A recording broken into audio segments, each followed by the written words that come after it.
What the heck is that? Oh crap!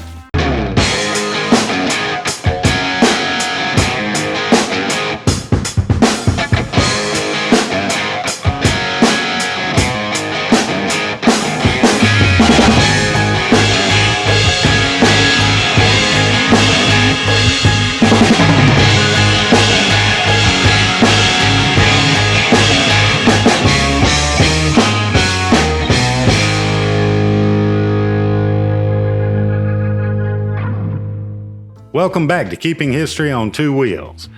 I hope you like this video, and if you do, please hit the subscribe button. It's right over here. Don't forget to hit that bell so that you'll be notified whenever we do an upload, and we do one each and every week. I hope everybody is doing well in this coronavirus day and age, keeping your social distances at a maximum and washing those hands every chance you get. I'm a firefighter by trade and work 24-hour shifts, meaning I'm at the station for 24 hours. And if I pull overtime, it's an additional 24 hours. And this week I pulled overtime, so when I got home, my list of to-dos had to be done quicker than normal. One of those to-dos was having to go buy a new toilet. That's usually a mundane thing to do, but while completing the research for which one to buy, I happened up on some kinda funny history tidbits and thought I would share them with you. Not any single inventor or individual invention of what we now know as the toilet. What we do have is a generally known and accepted historical timeline, listing milestones along the way of the evolution of the toilet. A toilet timeline, so to speak. Flush toilets were first used in the Indus Valley civilization around the 26th century BC. It was discovered that a flush toilet was in almost every house and attached to a sophisticated sewage system. King Minos of Crete had the first flushing water closet recorded in history over 2,800 years ago. And the ancient Romans had a system of sewers. They built simple outhouses or latrines directly over the running waters of the sewers that poured into the Tiber River. Moving on through time in history, during the Middle Ages, chamber pots were used. A chamber pot is a simple metal or ceramic bowl that was used for relieving oneself, and then the contents were disposed of, usually out of a window. Then in 1596, a flush toilet was invented and built for Britain's Queen Elizabeth I by her godson, John Harrington. It is said that she refused to use it because it was just too noisy. The first patent for the flushing toilet was issued to Alexander Cummings in 1775. But in 1777, Samuel Prosser invented and patented the plunger closet. During the 1800s, people realized that poor sanitary conditions caused diseases. Having toilets and sewer systems that could control human waste became a priority to lawmakers, medical experts, inventors, and the general public. Until 1840, indoor plumbing could only be found in the homes of rich and in better hotels.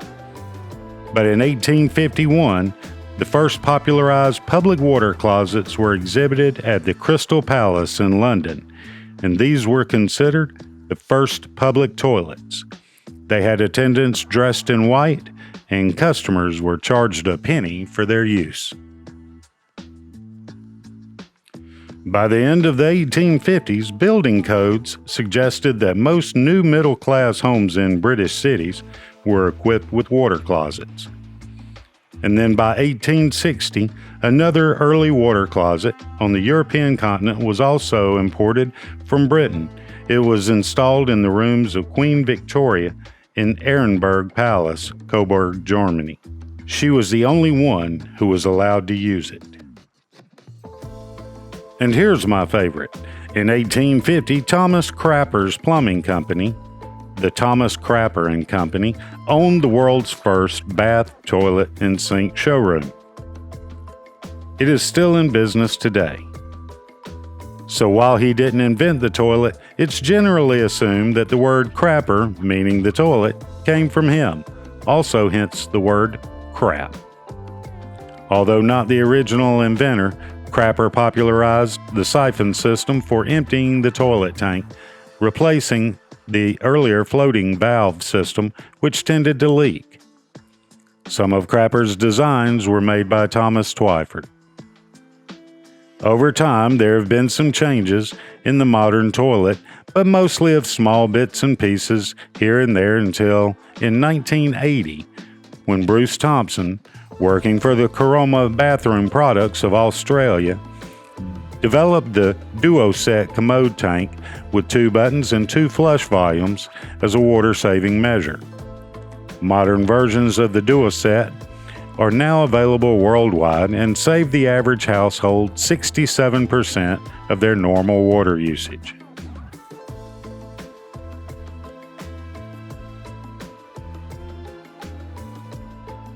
In 2006, the NFL's Calvin Johnson of the Detroit Lions, and at the time a student of Georgia Tech, developed a sophisticated waterless toilet to meet the sanitary needs of populations in South America who did not have access to clean water or sanitary plumbing. I'm kind of partial to this one as my son is a recent graduate of Georgia Tech.